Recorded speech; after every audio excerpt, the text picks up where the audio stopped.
My name is Lillian Carter, and at 73, I thought my life's greatest challenges were behind me. That was until I received that devastating phone call about my grandson Jacob living in a homeless shelter. When I found him, he was skeletal, bruised with emptiness in his eyes that haunts me still. What my daughter Amanda had done to him was unforgivable.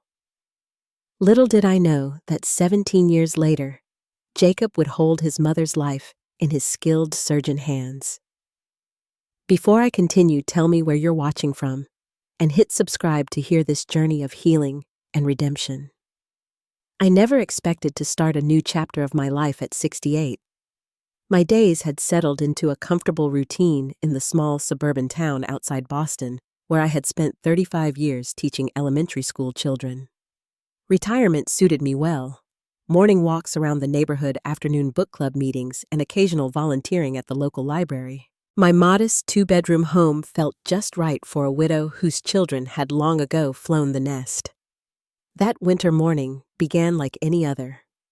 A light snowfall had dusted the ground overnight, and I was enjoying my second cup of coffee while completing the daily crossword puzzle. The phone rang shortly after 9. I almost didn't answer it, assuming it was another telemarketer. Thank God I did. Mrs. Carter, this is Diane Fleming from Massachusetts Child Protective Services. The woman said, her voice professionally neutral but with an undercurrent of urgency. I'm calling regarding your grandson Jacob. My heart immediately clenched.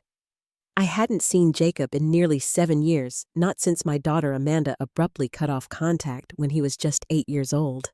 Our relationship had always been strained. Amanda struggling with what I later recognized were undiagnosed mental health issues and substance abuse problems. She had always been defensive about her parenting, interpreting any offer of help as criticism. Is he all right? I managed to ask, suddenly aware of how little I knew about my own grandson's life. Mrs. Carter, Jacob was found at the Harbor Light Shelter 3 days ago. He's physically safe, but there are concerning circumstances. Are you aware that Jacob has been homeless? The world seemed to tilt on its axis. Homeless. My 15-year-old grandson. I gripped the kitchen counter to steady myself. No, I whispered. I didn't know. My daughter and we haven't been in contact. The social worker explained that Jacob had been living at the shelter for nearly 2 weeks. He had initially refused to provide any family information, but yesterday had finally mentioned my name. The details were sparse. Amanda had apparently abandoned him, and he had been on his own for some time before finding the shelter. We need to discuss placement options for Jacob, Ms. Fleming continued. As his grandmother, you would be considered for kinship care if you're willing and able. I didn't hesitate, not for a second. I'll come get him today, right now. Just tell me where. She tried to slow me down, talked about processes and evaluations, but I was already pulling boots over my slippers and reaching for my coat. The shelter was in downtown Boston, nearly 3 hours away in good weather, and the snow was picking up. I didn't care. As I drove through the increasingly heavy snowfall, my mind raced with questions. How long had Jacob been without a home? What had happened to Amanda? Why hadn't anyone contacted me sooner? And underneath all these questions pulsed a steady beat of guilt. I should have tried harder to stay connected. I should have fought Amanda's rejection. I should have found a way to be present in my grandson's life even from a distance. By the time I pulled into the shelter's small parking lot, the snow had tapered off, but the temperature had dropped significantly. The neighborhood was run down with several boarded-up storefronts nearby. The shelter itself was a converted warehouse with a simple sign above the door. My hands shook as I turned off the engine, partly from the cold, partly from fear of what I would find inside. I took a deep breath, straightened my shoulders, and walked toward the entrance, sending up silent prayers with each step. Nothing could have prepared me for what I would find beyond those doors. The shelter's interior hit me with a wave of sensory impressions: fluorescent lights flickering overhead, the mingled smells of industrial cleaner, and unwashed bodies, the sound of a television playing too loudly in a common room. A security guard nodded at me as I approached the front desk, where a tired-looking woman was sorting through paperwork. "I'm Lillian Carter," I said, my voice stronger than I felt. "I'm here about my grandson Jacob." Recognition flickered across her face. "Yes, Mrs. Carter. Ms. Fleming called to let us know you were coming. I'm Patrice, the shelter administrator. Let me take you to my office so we can talk before you see him." She led me down a hallway lined with motivational posters curling at the edges. Her office was small but orderly, with stacks of files and a computer that looked at least 10 years old. She gestured for me to sit in a chair across from her desk. "Mrs. Carter, I want to prepare you," she began, folding her hands in front of her. Jacob's condition was quite poor when he arrived. He was severely underweight, had multiple bruises in various stages of healing, and showed signs of having been on the streets for some time. My throat tightened. What exactly happened to him? We're still piecing that together. Jacob hasn't been very forthcoming, which is common with trauma.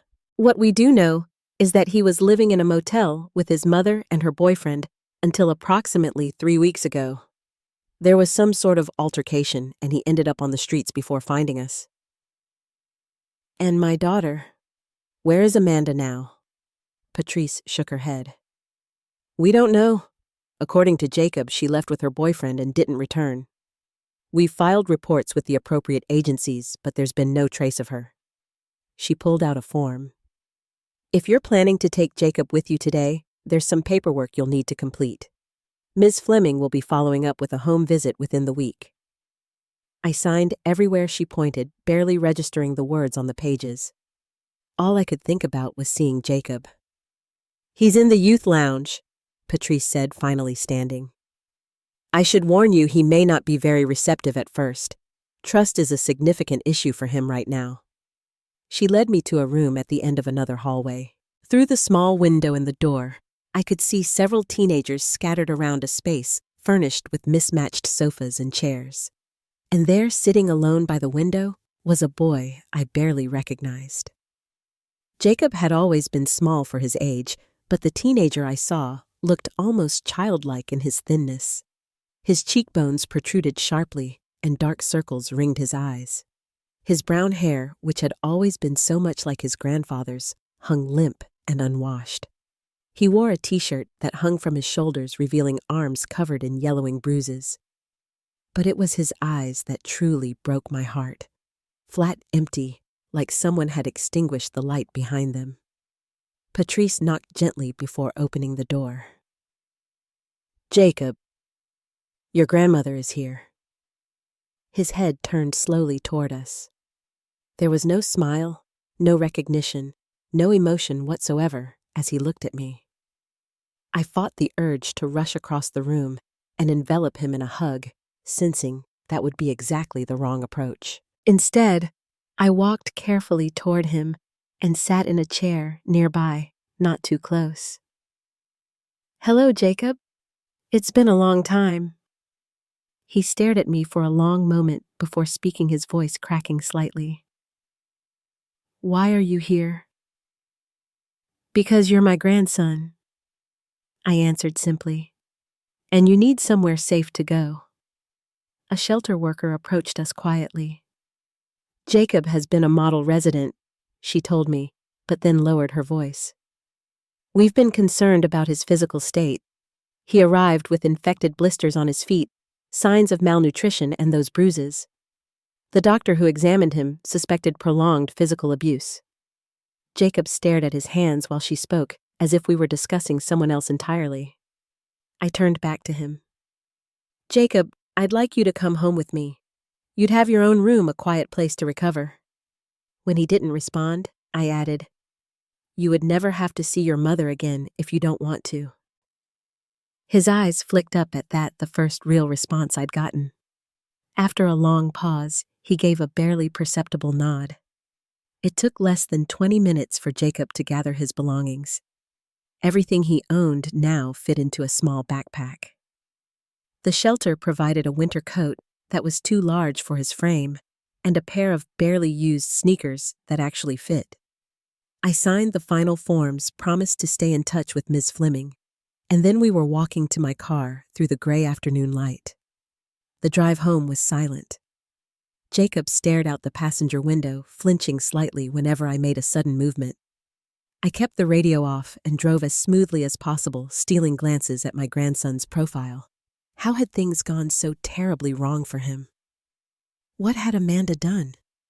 The questions burned in my mind, but I knew better than to press him now. When we finally reached my house, I showed him to the spare bedroom. It was simple, but comfortable, with a full-sized bed dresser and a small desk by the window. "This is all for me?" he asked, and the disbelief in his voice nearly broke me. "Yes, Jacob. This is your room now for as long as you need it." That first night, after showing him where everything was and preparing a light dinner he barely touched, I lay awake, listening to the sounds of my house. Around midnight, I heard it, the muffled sound of sobbing through the wall. Every instinct told me to go to him to comfort him, but something deeper held me back. Jacob needed space, needed to know this home was safe, that his boundaries would be respected. So I stayed in my bed, tears streaming down my own face, making a silent promise to my grandson and to myself. Whatever it took, however long it took, I would help him heal. The next few days established a cautious routine between us. Jacob slept late, exhaustion clearly catching up with him, while I tried to create a sense of stability without hovering. I kept meals simple but nutritious, noting with concern how little he ate and how he seemed to hide food in his pockets when he thought I wasn't looking, a common habit of children who've experienced food insecurity. 5 days after bringing Jacob home, we had our first appointment with Dr. Reynolds, a pediatrician specializing in adolescent medicine. I sat in the waiting room while Jacob underwent a thorough examination. When the doctor asked me to join them, her expression was professionally neutral, but I could see the tension around her eyes. "Mrs. Carter, I'd like to discuss Jacob's condition with both of you," she said, glancing at Jacob, who sat hunched on the examination table, eyes downcast. Jacob is significantly underweight for his age and height. He's showing signs of long-term malnutrition, including vitamin deficiencies that are affecting his immune system. She turned her computer screen toward me, showing a growth chart with a line that plummeted sharply over the past few years. This indicates that the nutritional deficits have been ongoing for some time. Then she lowered her voice slightly. "I've also documented multiple contusions in various stages of healing, some older scars consistent with cigarette burns, and 2 improperly healed fractures in his right arm and left wrist." I felt physically ill. Jacob remained completely still, as if we were discussing someone else entirely. "I'm making referrals to a nutritionist and orthopedic specialist, and most importantly to Dr. Shapiro, who specializes in adolescent psychology and trauma. I'm also legally required to file a report with Child Protective Services, though I understand they're already involved." 2 days later, we met with Dr. Shapiro, a kind-faced woman with a calm demeanor, who suggested she speak with Jacob alone first. After nearly an hour, she invited me to join them. "Jacob has agreed that I can share some information with you," she explained as Jacob stared out the window. "We've only just begun, but it's clear that Jacob has experienced significant trauma and neglect." She turned to Jacob. "Would you like to tell your grandmother anything about what happened, or would you prefer I continue?" Jacob swallowed hard, still looking away. "We moved around a lot," he finally said, his voice barely audible. "Mom had different boyfriends. We stayed in motels mostly." It was the most he'd spoken since coming to live with me. Dr. Shapiro nodded encouragingly, but Jacob fell silent again. Jacob has shared that there was inconsistent access to food education and basic necessities. Dr. Shapiro continued with my grandson's permission. "There were periods of homelessness before the recent incident.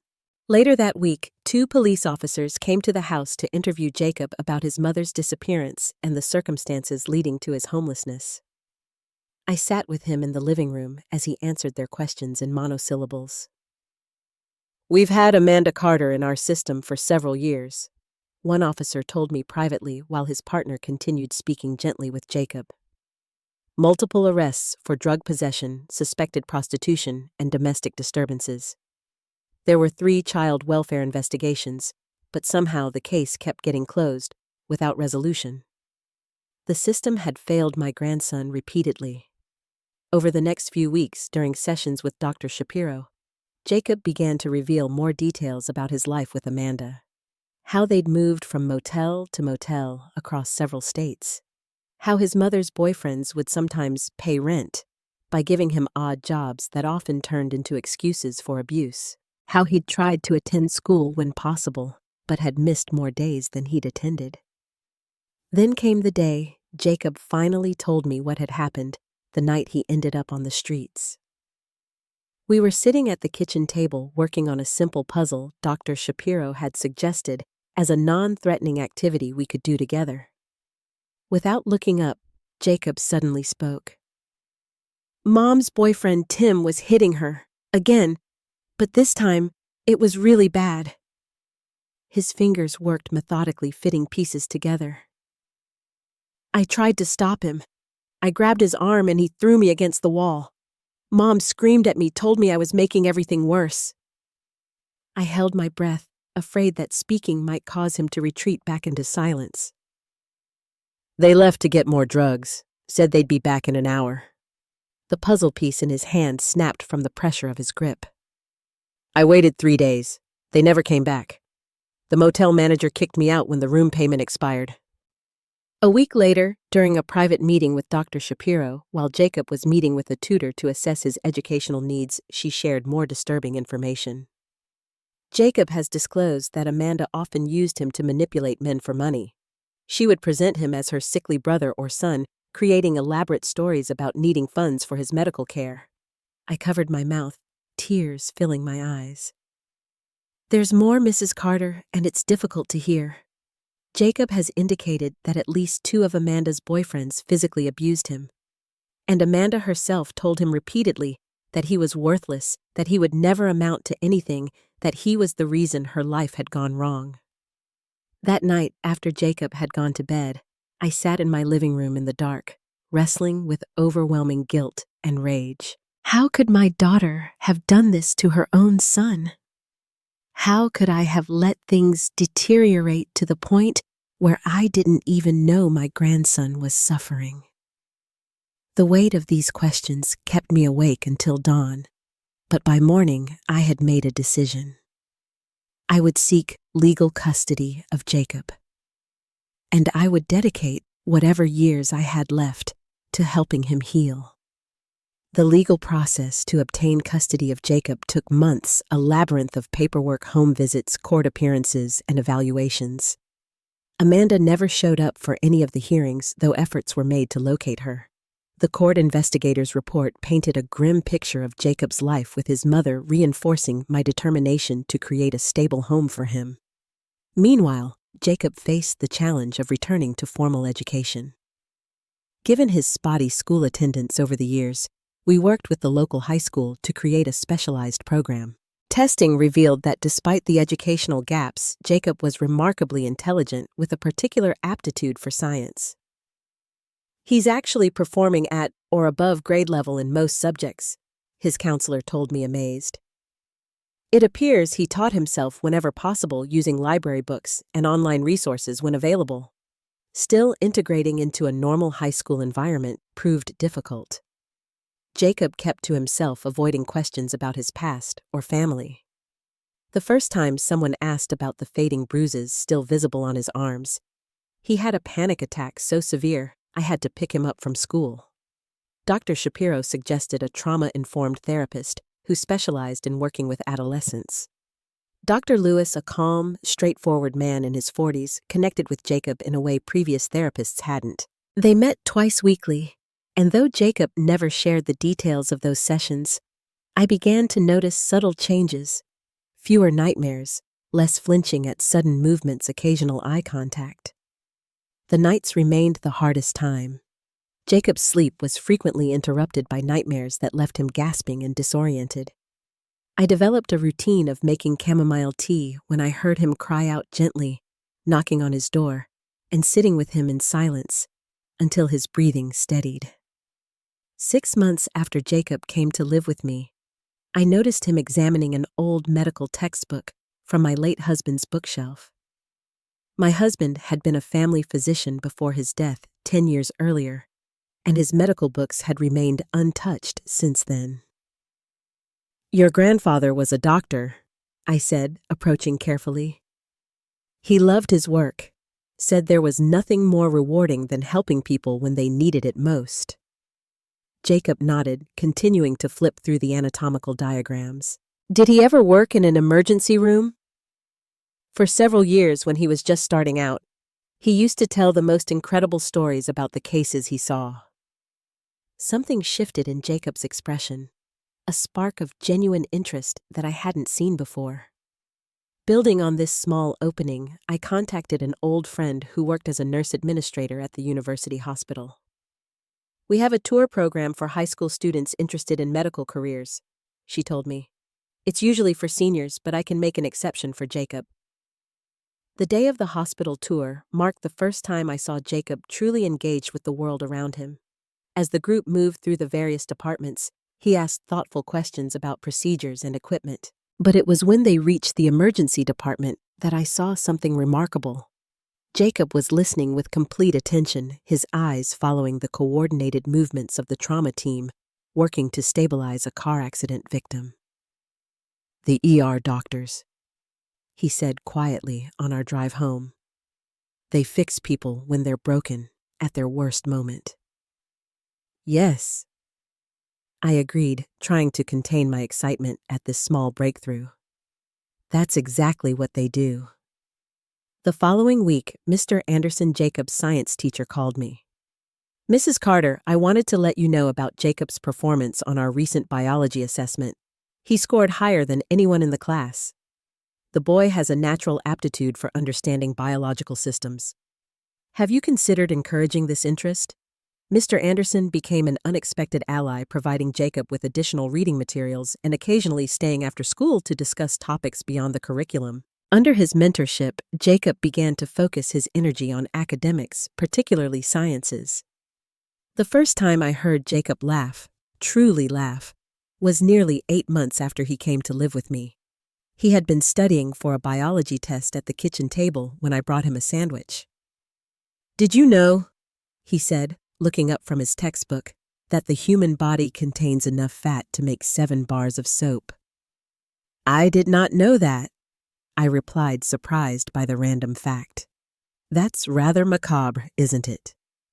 A small chuckle escaped him, and then another, until he was actually laughing. It was a rusty sound, as if his body had forgotten how to produce it, but it was genuine. I stood frozen, not wanting to break the spell of the moment, my heart swelling with hope. That hope was temporarily shattered 2 days later, when we unexpectedly ran into Stacy Willis at the grocery store, an old friend of Amanda's, who had moved back to town. "Lillian, and is that Jacob?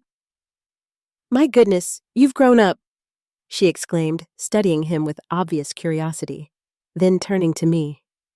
"Have you heard from Amanda recently?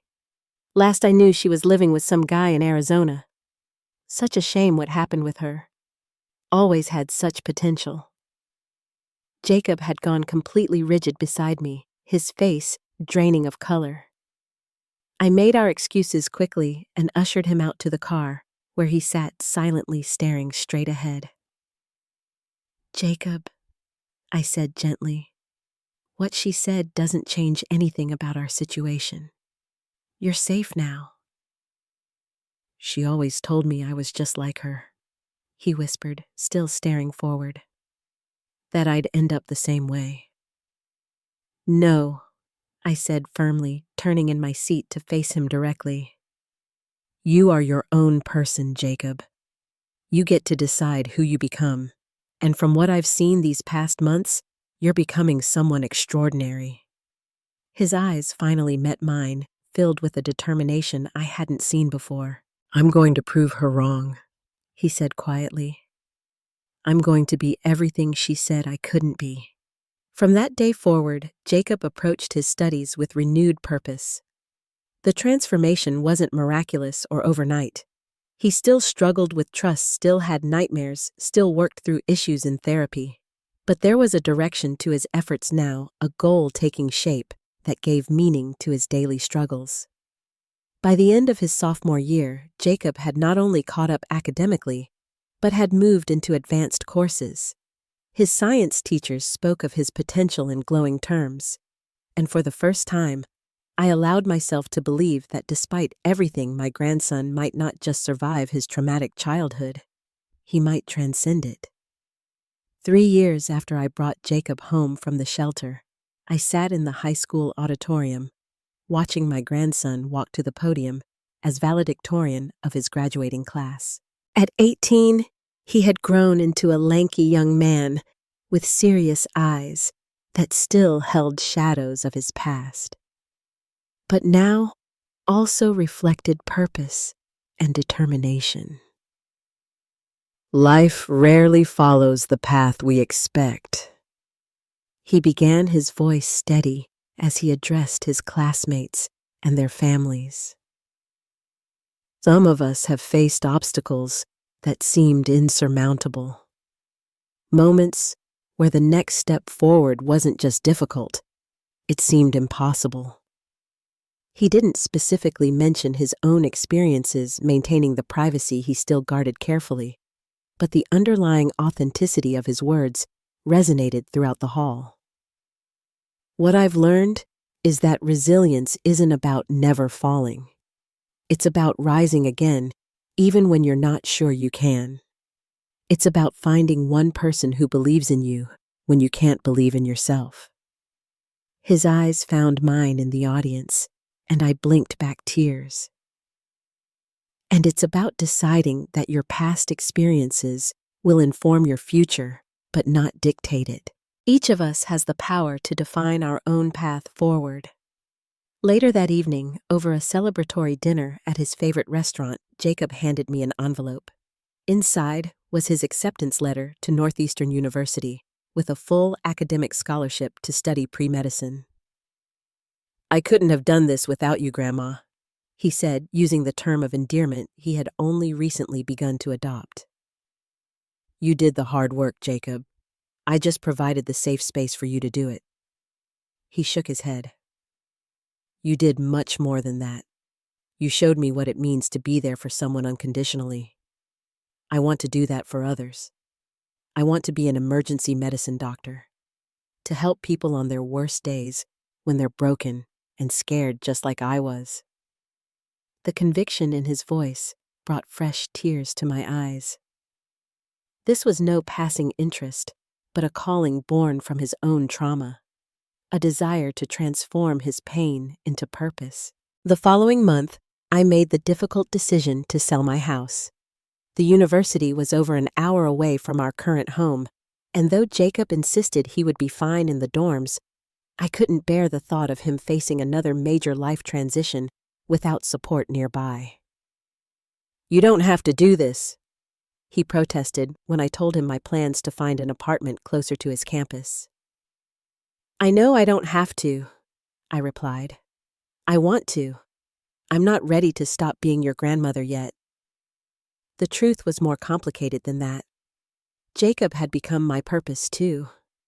After my husband died, I had settled into a quiet retirement days, blending into each other without much distinction. Jacob's presence had awakened something in me, a renewed sense of meaning and direction.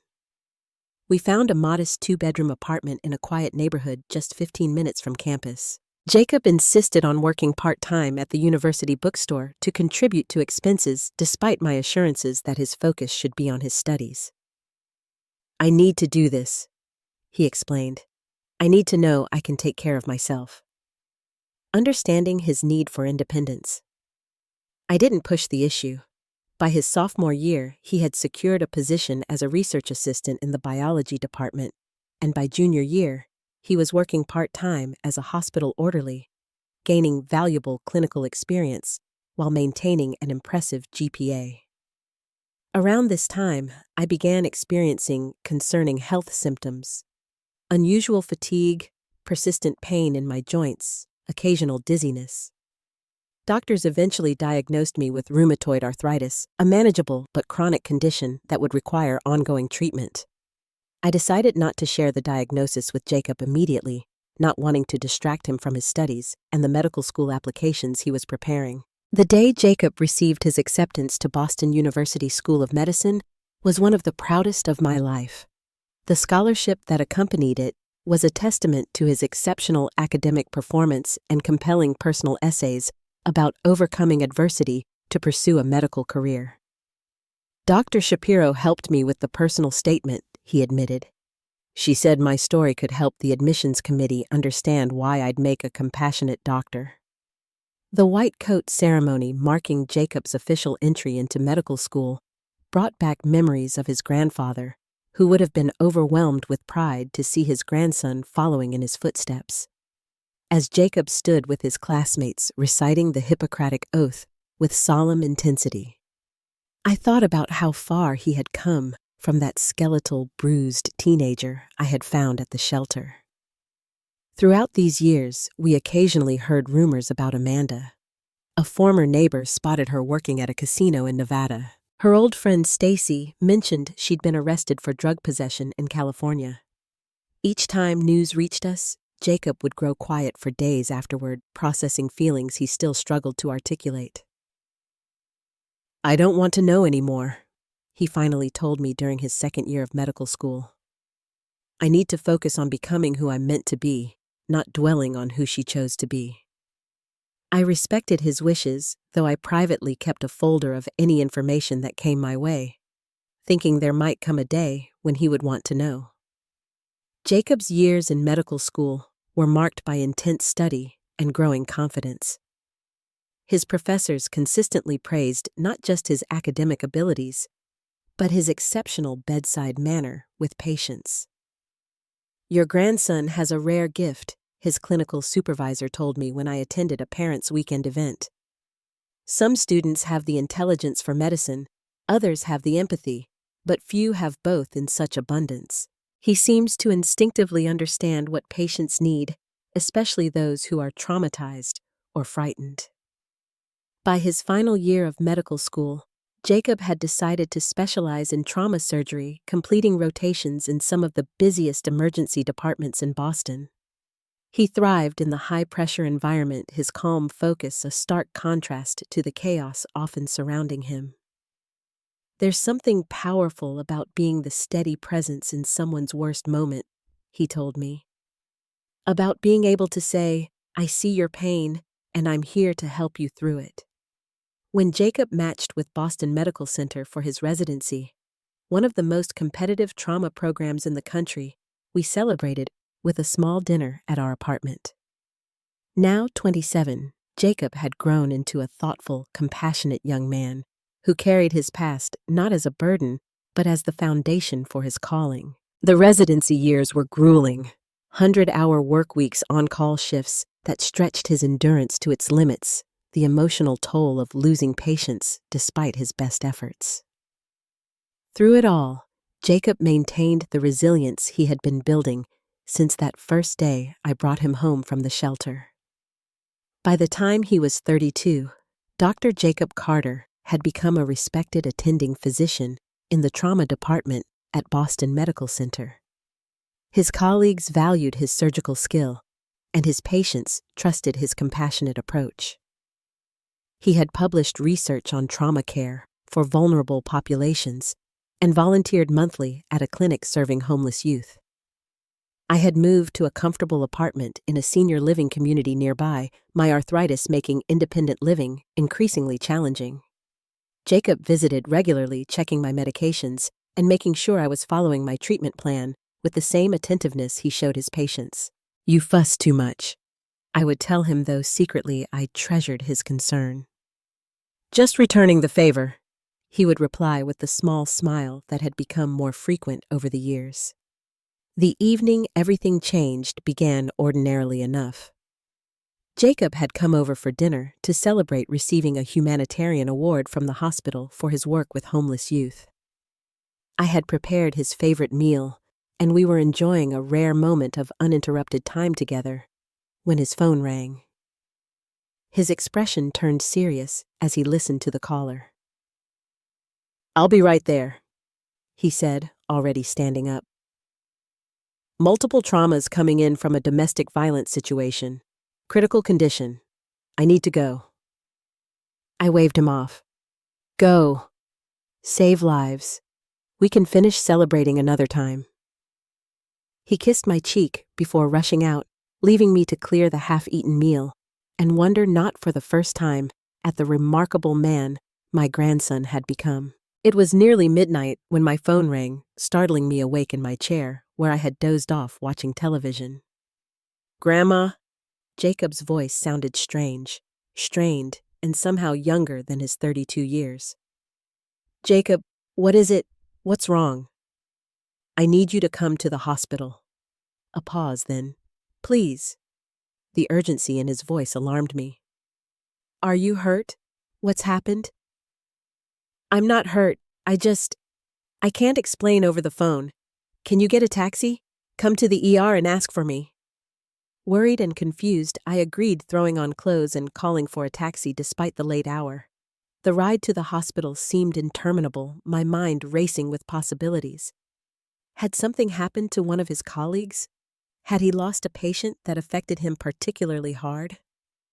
When I arrived at the emergency department, the night charge nurse recognized me immediately from Jacob's photos on his desk.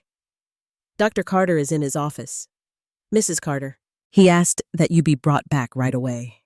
She led me through the busy department past curtained bays, where medical dramas were unfolding, to the small office Jacob used during his shifts. When I entered, I found him sitting behind his desk, still in surgical scrubs, his face ashen. "Jacob, what's wrong? You're scaring me." He looked up, his eyes haunted in a way I hadn't seen since those early days after the shelter. "The trauma case I was called in for," he said, his voice barely above a whisper. "It was Amanda, my mother." The world seemed to tilt beneath my feet. I sank into the chair across from Jacob's desk, trying to process what he'd just told me. "Amanda, here?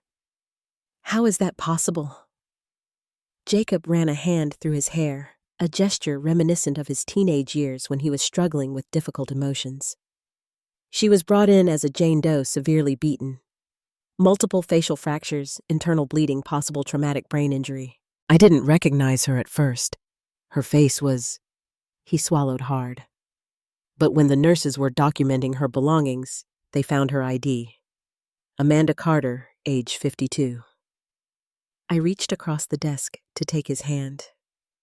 "Oh, Jacob, I'm so sorry." I was already in the middle of treating her when I found out who she was. His voice had taken on the detached quality I recognized as his professional tone, a defensive mechanism against overwhelming emotion. "Her injuries are extensive. The facial fractures alone will require reconstructive surgery. There's a ruptured spleen, internal bleeding, 4 broken ribs, and a basilar skull fracture with moderate brain swelling." "What happened to her?" "According to the paramedics, it was a domestic violence situation. Her boyfriend apparently beat her and left her for dead in their apartment. A neighbor heard the commotion and called 911. The irony was almost too much to bear. Amanda, whose abuse and neglect had nearly destroyed her son, now depending on that same son to save her life. Dr. Harrison offered to take over her case," Jacob continued. "He said no one would think twice if I recused myself given the circumstances." I squeezed his hand. "That would be completely understandable, Jacob. No one would blame you." He looked down at our joined hands, then back up at me, conflict evident in his eyes. "I know, but I can't do it. I can't hand her off to someone else." "Why?" I asked gently, though I suspected I already knew the answer. "Because if I walk away from her care, it's because of anger or revenge or self-protection. And that would make me something I've fought my whole life not to become." His voice strengthened. "I became a doctor to help people at their most vulnerable, regardless of who they are or what they've done. If I make an exception for her, I'm letting what she did define me all over again. Pride swelled in my chest alongside concern for the emotional toll this would take. What can I do to help you through this? Just be here, he said simply, like you've always been. The next 12 hours were among the most difficult of our lives. I waited in the surgical family room while Jacob performed what he later described as one of the most technically challenging surgeries of his career. Twice, nurses came to update me on the procedure's progress using carefully neutral language that couldn't hide the gravity of Amanda's condition. Finally, Jacob appeared in the doorway, still in his surgical cap and mask pulled down around his neck. Exhaustion lined his face, but there was also the quiet confidence of a surgeon who has done everything possible for a patient. "She's stable," he said, dropping heavily into the chair beside me. "The next 24 to 48 hours will be critical, but we've controlled the bleeding and reduced the intracranial pressure. The orthopedic team will need to address the facial fractures once she's strong enough." "And how are you?" I asked, studying his face. "I don't know yet," he admitted. "I focused on seeing her as just another patient who needed my help. But now—" He trailed off, looking down at his hands. Skilled surgeon's hands that had just worked to save the woman who had once hurt him so deeply. "She's in the ICU," he continued after a moment. "She's heavily sedated and will remain that way for at least the next day. I've asked Dr. Patel to be her primary physician while she's there. I'll consult, but I think some distance is appropriate now that the immediate crisis has passed." I nodded, relieved that he was setting reasonable boundaries. Over the next 3 days, Amanda remained unconscious in the ICU, her condition gradually stabilizing. Jacob checked her charts and consulted with Dr. Patel, but avoided being present during times when she might be awake. I visited once, standing at the foot of her bed, barely recognizing the woman who had once been my daughter. Amanda's face was swollen and discolored, partially obscured by tubes and bandages. Machines monitored every vital function, beeping softly in the dimly lit room. I felt a complex swirl of emotions: anger at what she had done to Jacob, pity for the broken woman before me, and deep sadness for all the years lost to her destructive choices. On the 4th day, Dr. Patel informed us that Amanda was conscious and lucid enough for brief conversations. I decided it was time to speak with her regardless of whether Jacob was ready to do so himself. "Are you sure you want to do this alone?" Jacob asked as we stood outside her room. "Yes," I said firmly. "There are things I need to say to her as her mother. You'll have your own decisions to make about if or when you're ready to speak with her." I entered the room quietly, approaching the bed, where Amanda lay propped up slightly against pillows. Her eyes were closed at first, but they fluttered open as I sat in the chair beside her. There was a moment of confusion, then recognition dawned. "Mom!" Her voice was raspy from the breathing tube that had been removed the day before. "Hello, Amanda." I kept my tone neutral, neither warm nor cold. She tried to shift position and winced in pain. "Why are you here? How did you find me?" "You were brought to Boston Medical Center. Jacob is a trauma surgeon here. He operated on you." Her eyes widened slightly, the only significant movement her battered face seemed capable of. "Jacob. My Jacob. Not your Jacob," I corrected her gently but firmly. "You gave up any right to call him that years ago. But yes, the son you abandoned is now Dr. Carter, the surgeon who saved your life." Tears welled in her eyes and slipped down her bruised cheeks. "I didn't know. I never thought—" "No, you didn't think about what would become of him when you left him at that motel. You didn't think about the years of abuse and neglect before that. You didn't think about anyone but yourself, Amanda." It wasn't said with cruelty, just stated as the truth we both knew. Is he okay?" she whispered. "Jacob is extraordinary. I replied, unable to keep the pride from my voice. No thanks to you, but despite everything you did, he's built a remarkable life dedicated to helping others. She closed her eyes again, tears still seeping out. I was so messed up. The drugs, the men. I convinced myself he was better off without me. Maybe he was, I acknowledged. But he wasn't better off homeless and abused. He wasn't better off believing he was worthless because that's what you told him. Amanda's shoulders shook with silent sobs. I can't undo what I did. No, you can't, I agreed. But you can face it. You can acknowledge the harm you caused without excuses or self-pity. Jacob deserves at least that much from you. We sat in silence for several minutes before she spoke again. Will he come see me? That's entirely his decision. I won't push him either way. He's carried the weight of your abandonment for 17 years, Amanda. Whatever he chooses now deserves your respect. I stood to leave my own emotions threatening to overwhelm me. Mom, Amanda called weakly as I reached the door. Thank you for being what I couldn't be for him. I paused, but didn't turn around. I didn't do it for you. I did it for Jacob, and I would do it all again in a heartbeat. When I returned to the waiting area where Jacob was reviewing charts, I simply sat beside him without speaking. He looked up after a moment. How is she?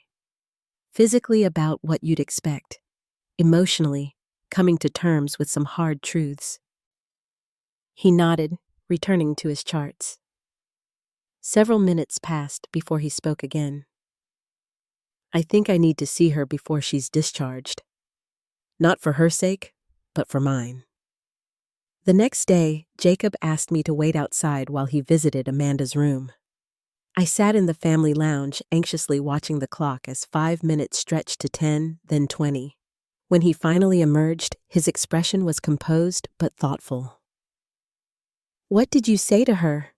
I asked as we walked toward the elevator. I told her the truth, he replied simply. That I didn't save her life for forgiveness or reconciliation. I did it because it was the right thing to do, because it's what I've dedicated my life to doing. A pause. And I told her that in a strange way, I should thank her. I looked at him quizzically. She always said I would never amount to anything, Jacob explained. Proving her wrong became my first motivation to succeed. It wasn't the healthiest starting point, but it got me moving in the right direction until I found better reasons to heal and grow. He smiled slightly. I told her, you said I would never amount to anything. You were wrong, and proving you wrong saved me. And now it's saved you too. Amanda was discharged 2 weeks later, entering a residential rehabilitation program that offered both addiction treatment and domestic violence recovery services. The coincidence of her appearance in Jacob's emergency room had set in motion a complex reconciliation process that none of us could have anticipated. Jacob maintained clear professional boundaries throughout her hospital stay, consulting on her case, but delegating her primary care to colleagues. He visited her room only twice more before her discharge, each conversation brief but significant in its own way. I'm not looking for a mother-son relationship, he explained to me after one such visit. That opportunity passed long ago. But I don't want to carry the weight of unresolved anger anymore. It takes too much energy that I could be putting toward more meaningful things. As Jacob continued his successful career at Boston Medical Center, Amanda slowly rebuilt her life from the ground up. The rehabilitation program provided structure she had never experienced, and for perhaps the first time, she began to address the underlying mental health issues that had contributed to her destructive patterns. 6 months after her surgery, she asked if the three of us could meet in a neutral setting with a family therapist present. Jacob hesitated initially, but ultimately agreed, recognizing it as a potential step toward his own continued healing. The session was uncomfortable but necessary. Amanda, now physically recovered, though still bearing scars from her injuries, sat across from us in the therapist's office, hands clasped tightly in her lap. "I know words aren't enough," she began, her voice steadier than it had been in the hospital. "I can't undo the pain I caused, but I want you both to know that I understand what I did was unforgivable. I'm not asking for forgiveness.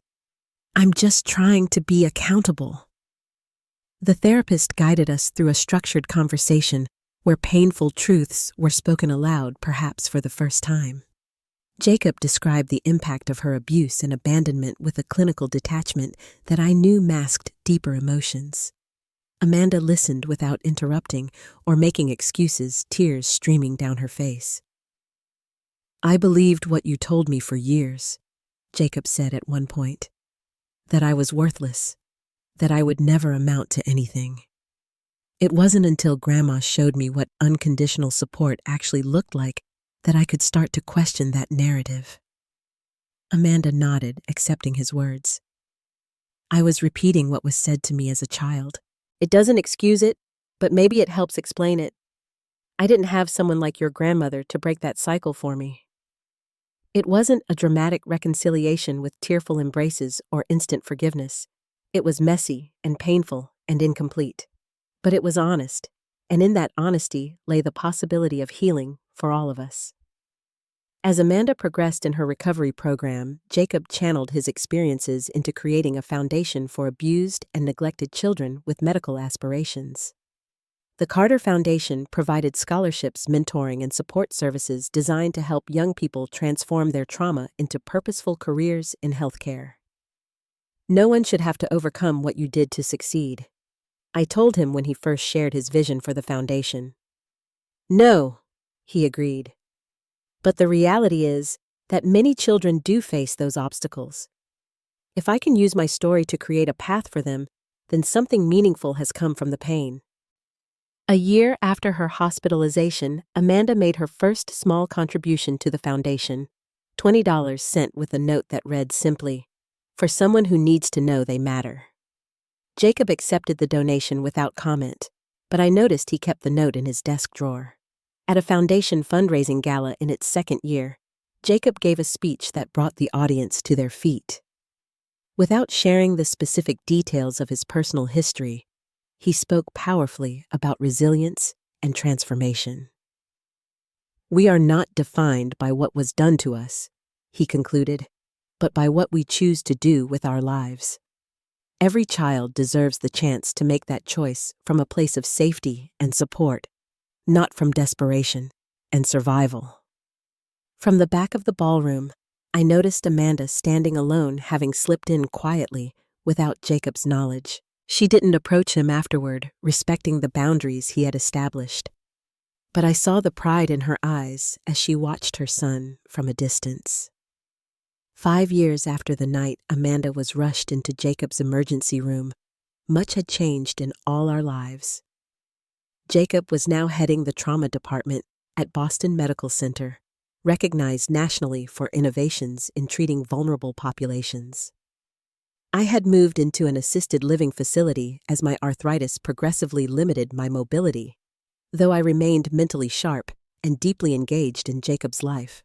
And Amanda, against considerable odds, had maintained her sobriety for 5 years, working as a peer counselor at a women's shelter for victims of domestic violence.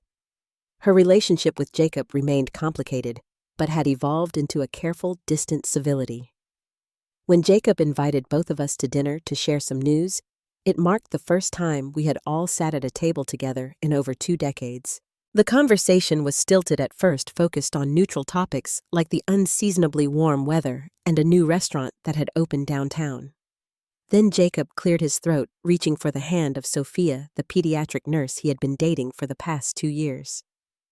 "We wanted you both to be the first to know," he said, looking between Amanda and me.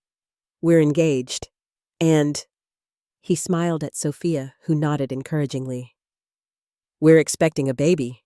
You're going to be a great-grandmother, Grandma, and—" he hesitated almost imperceptibly. "Amanda, you're going to be a grandmother." I immediately reached across the table to embrace them both, joy overwhelming me. Amanda sat perfectly still, tears filling her eyes. "I don't deserve this," she whispered. Jacob looked at her directly. "This isn't about what any of us deserve. It's about moving forward, about new beginnings." Later that evening, after Amanda had gone, and Sophia was helping me with my coat, Jacob pulled me aside. "I'm scared, Grandma," he admitted quietly. "What if I don't know how to be a good parent? What if I carry forward things I don't even realize I learned from her?" I took his face in my hands, just as I had when he was a frightened teenager. "You have spent your entire adult life healing, Jacob. You've done the work to understand your past so it doesn't control your future. And you know what healthy love looks like now? You've been practicing it with your patience with Sophia with me." "But parenting is different," he insisted. "More intense, more consequential." "Yes," I agreed. "But you won't be doing it alone. You have Sophia, you have me, you have all the wisdom you've earned through your own journey. The very fact that you're asking these questions tells me you're already a better parent than Amanda knew how to be." 3 months later, Amanda delivered a small package to Jacob's office. Inside was not a typical baby gift, but a letter in a sealed envelope with "For my grandchild" written on the front. Jacob shared the contents with me that evening. Amanda had written a letter to her unborn grandchild explaining that while she might not be a constant presence in their life, it wasn't for lack of love, but because of choices she had made long ago. She promised to respect whatever boundaries their parents established and expressed hope that they would inherit their father's compassion, resilience, and strength. "She's really trying," I observed gently. "Yes," Jacob acknowledged, "in her own way." When Hope Elizabeth Carter was born 7 months later, she entered a world far different from the one her father had known as a child. She had a nursery painted with stars because, as Jacob told me, "Even in the darkest night, Grandma, you taught me to look for the light." As I held my great-granddaughter for the first time, I marveled at the full circle our family story had traveled. From the desperate day I found Jacob at that shelter, skeletal and bruised, to this moment of pure joy. The journey had been long and often painful, but ultimately redemptive. Amanda sent flowers to the hospital, but respected Jacob's wishes for space during those early weeks. When she finally met her granddaughter at Hope's christening, she held the baby briefly, whispered something none of us could hear, and then returned her to Jacob's arms. A symbolic acknowledgement of truths too profound for words. Life continued to unfold in ways none of us could have predicted. Jacob's foundation grew, helping dozens of young people with backgrounds similar to his own pursue medical careers. Amanda maintained her sobriety, building a modest life centered around her work with domestic violence survivors. And I found unexpected joy in my role as great-grandmother, treasuring each day, with a gratitude born from having seen how quickly life can change for better or worse. As Hope approached her first birthday, I found myself reflecting on the extraordinary resilience of the human spirit. My grandson, who had once been so broken, had not only healed himself, but now devoted his life to healing others. The cycle of trauma that had threatened to define our family had been interrupted through love, commitment, and the courage to face painful truths. What happened to us wasn't a fairy tale. There was no magical moment of perfect forgiveness, no erasing of the scars left by years of abuse and neglect. But there was something perhaps more valuable, the hard-won wisdom that comes from walking through fire and emerging stronger on the other side. Have you ever witnessed someone break a destructive family cycle? What do you think gives people the strength to overcome childhood trauma and create a better future? Leave your thoughts in the comments below. And if this story touched you, please subscribe to hear more journeys of healing and redemption. Thank you for listening, and remember, it's never too late to rewrite your story.